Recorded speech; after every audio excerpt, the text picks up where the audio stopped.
తలుపు తీయుమమ్మ తలుపులమ్మ, కార్లు వాహనములు కాపాడగలవని కొత్త బండ్లు చేరు కొండ నిండా. కార్లు వాహనములు కాపాడగలవని క్రొత్త బండ్లు చేరే కొండ నిండా. రేకులెల్ల కీర్తి రేఖలై వెలుగొందు, తలుపు తీయుమమ్మ Talupulamma. Hi friends, welcome to our channel trip to trip. Kakinada టూర్లో భాగంగా అన్నవరం టెంపుల్ని కంప్లీట్ చేశాను. అలాగే ఈ టెంపుల్కి చాలా దగ్గరలో ఎంతో ఫేమస్ అయిన తలుపులమ్మలోకి వెళ్తున్నాం. ఇలా రోడ్ సైడ్ వెళ్తుంటే ఈ మ్యాంగోస్ని చూడగానే నాకైతే అయ్యప్ప స్వామి వారి పడిమెట్లు గుర్తుకొచ్చాయి. ఇంత నీట్గా డెకరేట్ చేసి అమ్ముతున్నారు చూడండి. చూడగానే వెళ్ళి కొనుక్కు తినాలనిపించేలాగా డెకరేషన్ చేశారు. నాకే ఇలా అనిపించిందా, మీకు కూడా ఇలానే అనిపించిందా కింద కామెంట్ చేయండి. ఈ తలుపులమ్మలో అన్నవరం నుండి 20 కిలోమీటర్స్, తుని నుండి అయితే 10 కిలోమీటర్స్లో ఉంటుంది. హైవే నుంచి 4 to 5 కిలోమీటర్ దూరంలో ఈ టెంపుల్ ఉంటుంది. అన్నవరం నుంచి ట్రాన్స్పోర్ట్ కొంచెం కష్టంగా ఉంటుంది. అదే తుని నుండి అయితే ఆటోస్ చాలా ఎక్కువగా దొరుకుతాయి. ఎవరైనా తలుపులమ్మలో రావాలనుకుంటే తుని నుండి అయితే ట్రాన్స్పోర్ట్ చాలా ఈజీగా దొరుకుతుంది. చుట్టూ అడవిలో 2 కొండల మధ్య చాలా అందంగా ఉంటుంది.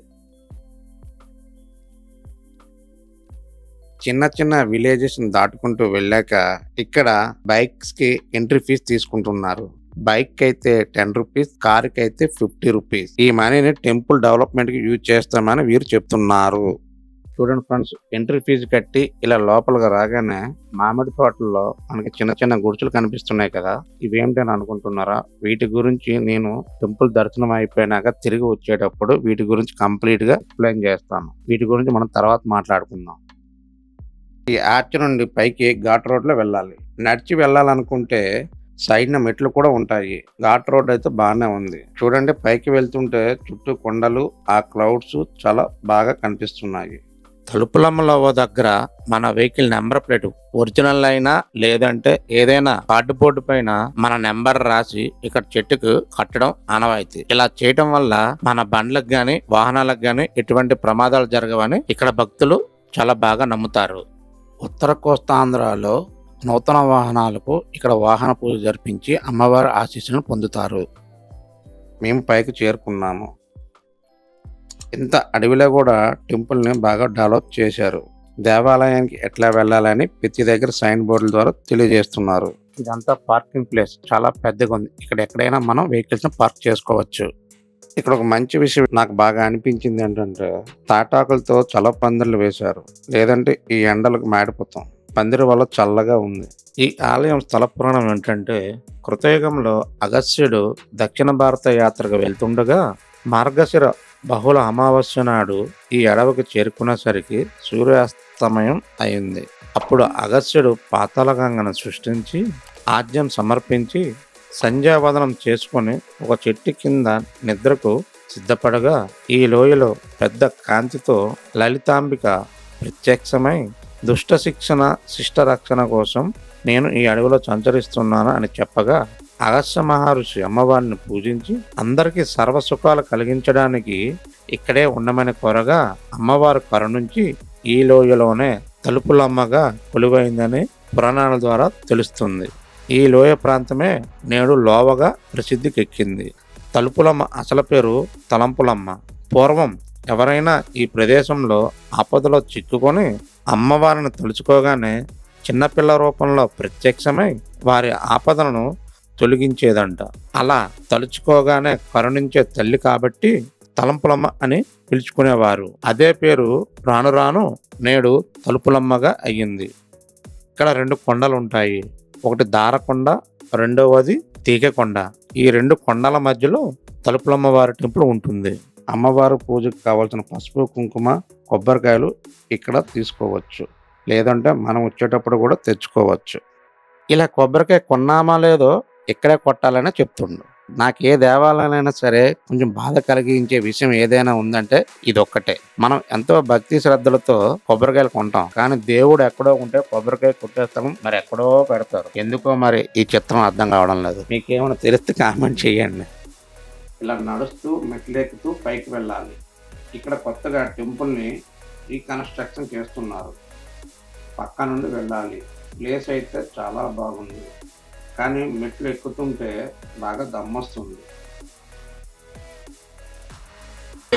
కొబ్బరికాయలు, అటుపల్లి పసుపు, గాజులు, నమ్మవారు, పండుగలు, కొబ్బరికాయలు, గాజులు.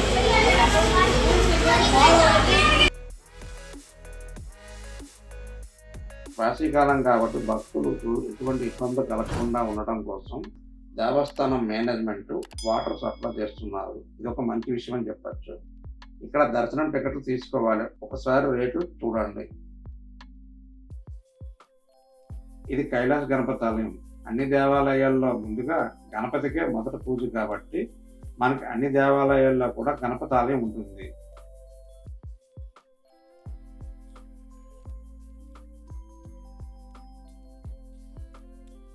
ఆలయానికి చేరుకున్నాం. ఫుల్గా ఆయాసం వస్తుంది.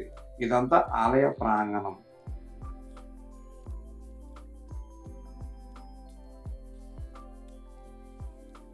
పైనుండి చూస్తే కొండలు ఇలా కనిపిస్తున్నాయి. కన్స్ట్రక్షన్ జరుగుతుంది కాబట్టి మెట్ల పక్కన ఉన్న దారి గుండా మనం పైకి కూర్చున్నాం.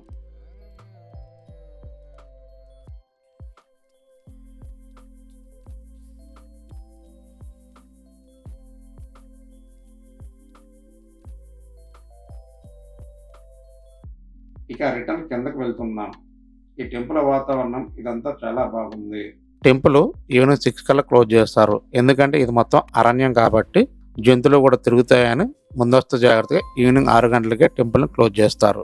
చూడండి, వెళ్ళేటప్పుడు గుడిసెలు చూపిస్తా అన్నా కదా, మామిడి తోటలో మనకు చిన్న చిన్న గుడిసెలు కనిపిస్తున్నాయి కదా, ఇక్కడ వండుకుని తినాలనుకునే వారికి ఈ గుడిసెలను రెంట్కి ఇస్తారు. రోజుకి 300 నుంచి 500 రూపీస్ చార్జ్ చేస్తారు. అమ్మవారి మొక్కులు తీర్చుకోవడానికి కావలసిన కోళ్ళు, వంటకి కావాల్సిన సామాగ్రి మొత్తం ఇక్కడే దొరుకుతాయి. వంట కూడా వీళ్ళే చేసి పెడతారు. వంట చేసినందుకు సపరేట్గా చార్జ్ చేస్తారు. మెంబర్స్ని బట్టి రేట్ తీసుకుంటారు. లేదంటే సామాన్లను మనమే తీసుకువెళ్ళి వంట చేసుకోవచ్చు. అంతా డబ్బులతో పని. ఇక్కడ ఆది మంగళవారాల్లో హెవీగా రష్గా ఉంటుంది. దసరా టైంలో అయితే ఇసుకేస్తే రాలనంత జనం ఇక్కడ ఉంటారు. ఒక రోజు ఇక్కడే ఉంటాం అనుకున్న వారికి రూమ్స్ కూడా ఇక్కడ అవైలబుల్ లో ఉన్నాయి. గాయస్, చూశారు కదా తలుపులమ్మల ఆలయం. మీరు ఉత్తరాంధ్రకి వస్తే తప్పకుండా ఇక్కడికి వచ్చి మీ వెహికల్ నెంబర్ని ఇక్కడ చెట్టుకు కట్టండి. ఈ వీడియో నచ్చితే తప్పకుండా లైక్ చేసి మీ ఫ్రెండ్స్ గ్రూప్ లో నన్ను చేర్చుకోండి అబ్బా. వీడియో గురించి మీ ఒపీనియన్ ని కామెంట్ సెక్షన్ లో షేర్ చేయండి. మరెన్నో ఇలాంటి వీడియోస్ కోసం మన ఛానల్ సబ్స్క్రైబ్ చేసి పక్కన ఉన్న బెల్ ఐకాన్ని గట్టిగా కొట్టేయండి. Thanks for watching. See you in my next video. Bye bye. Jai Hind.